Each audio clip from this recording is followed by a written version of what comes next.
जो क्षेत्र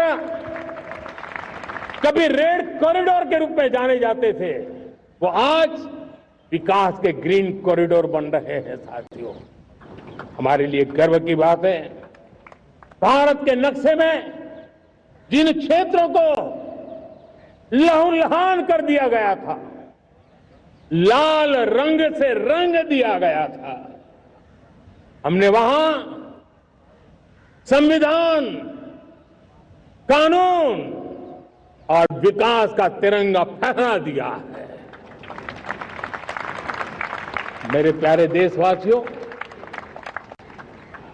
ये भगवान बिरसा मुंडा की 150वीं जयंती का अवसर है। तब इन जनजातीय क्षेत्रों को नक्सल से मुक्त कर करके, मेरे जनजातीय परिवार के नौजवानों की जिंदगी बचा करके हमने भगवान बिरसा मुंडा को एक सच्ची श्रद्धांजलि दी है।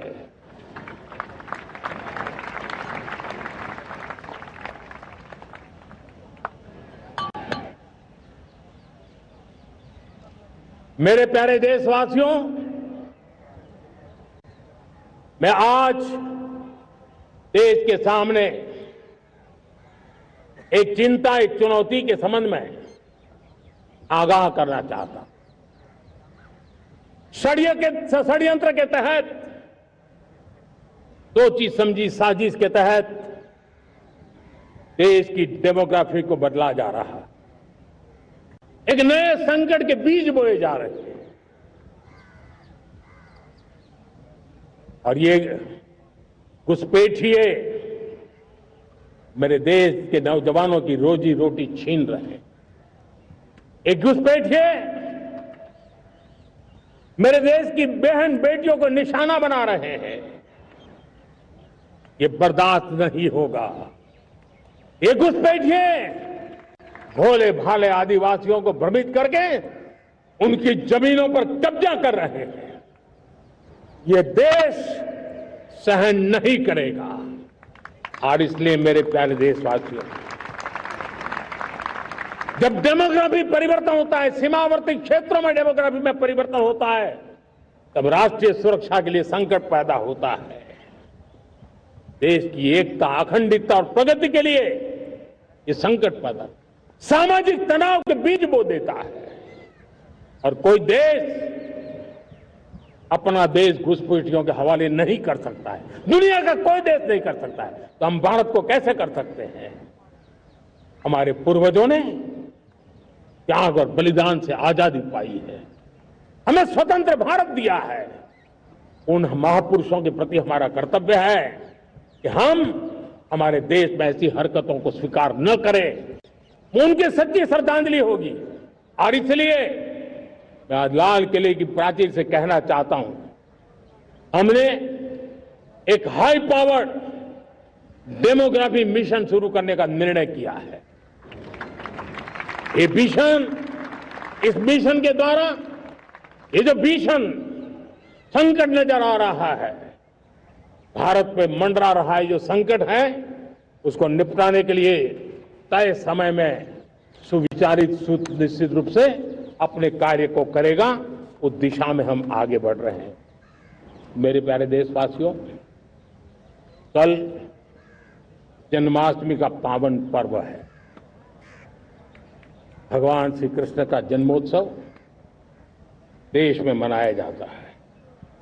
साथियों, जब मुझे भगवान श्री कृष्ण याद आते हैं तो हम देख रहे हैं कि पूरे विश्व में आज युद्ध के तौर तरीके बदल रहे हैं। हमने देखा है कि भारत युद्ध के हर नए तौर तरीकों को निपटने में समृद्ध है। हमने ऑपरेशन सिंदूर में दिखा दिया है, टेक्नोलॉजी में जो भी महारत थी, पाकिस्तान ने हमारे सैन्य ठिकानों पर,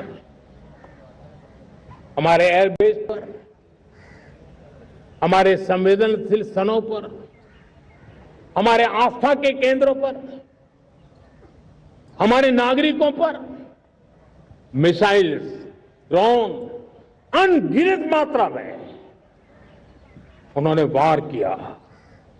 देश ने देखा है, लेकिन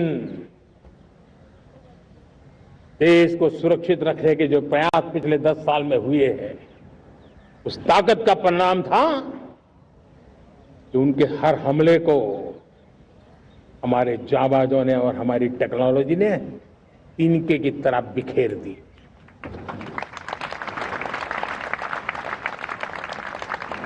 रत्ती भर नुकसान नहीं कर पाए और इसलिए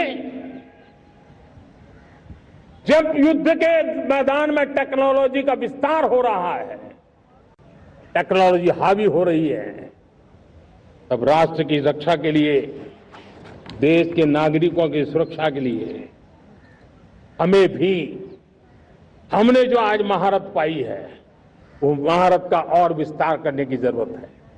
हमने आज जो महारत पाई है उसको लगातार अपग्रेड करते रहने की आवश्यकता है। और इसलिए साथियों, मैंने एक संकल्प लिया है, मुझे आपके आशीर्वाद चाहिए, कोटि कोटि देशवासियों के आशीर्वाद चाहिए, क्योंकि समृद्धि कितनी ही क्यों न हो, अगर सुरक्षा के प्रति उदासीनता बरतते हैं तो समृद्धि भी किसी काम की नहीं रहती। और इसलिए सुरक्षा का महत्व बहुत बड़ा है। और इसलिए मैं आज लाल किले की प्राचीर से कह रहा हूं, आने वाले 10 साल में 2035 तक राष्ट्र के सभी महत्वपूर्ण स्थलों, जिनमें सामरिक के साथ साथ सिविलियन क्षेत्र भी शामिल है, जैसे अस्पताल हो, रेलवे हो, जो भी आस्था के केंद्र हो, उन्हें टेक्नोलॉजी के नए प्लेटफॉर्म द्वारा पूरी तरह सुरक्षा का कवच दिया जाएगा।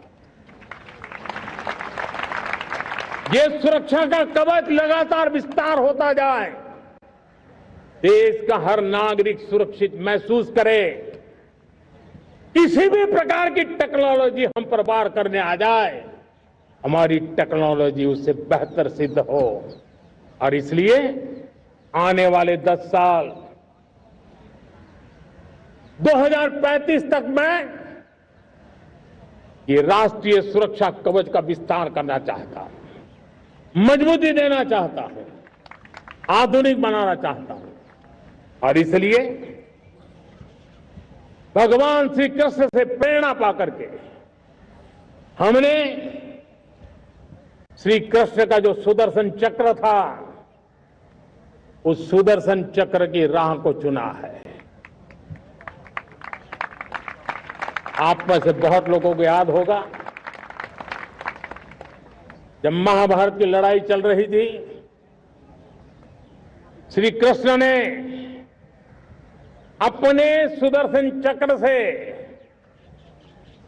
सूर्य के प्रकाश को रोक दिया था और दिन में ही अंधेरा कर दिया था।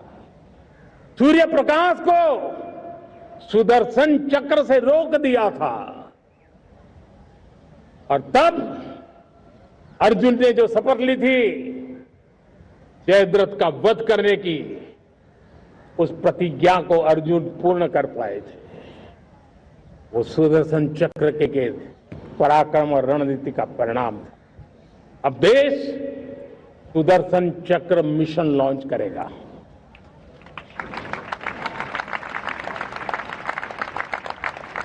ये मिशन सुदर्शन चक्र एक पावरफुल वेपन सिस्टम दुश्मन के हमले को न्यूट्रलाइज तो करेगा ही करेगा, लेकिन कई गुना ज्यादा दुश्मन पर हिट बैक करेगा।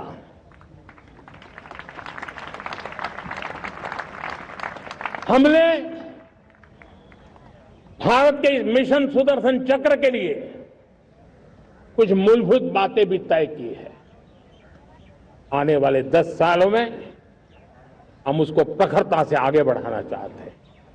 एक तो ये पूरी आधुनिक सिस्टम, इसके लिए रिसर्च, डेवलपमेंट, उसकी मैन्युफैक्चरिंग हमारे देश में ही हो, हमारे देश के नौजवानों के टैलेंट से हो, हमारे देश के लोगों के द्वारा बनी। दूसरा, एक ऐसी व्यवस्था होगी जो वॉरफेयर के हिसाब से भविष्य में क्या क्या संभावनाएं हैं उसका हिसाब किताब लगा करके +1 की स्ट्रेटेजी वर्कआउट करेगी। और तीसरा, सुदर्शन चक्र की एक ताकत थी, वो बहुत ही प्रिसाइज, जहां जाना था वहीं जाता था और वापस श्री कृष्ण के पास लौट के आता था।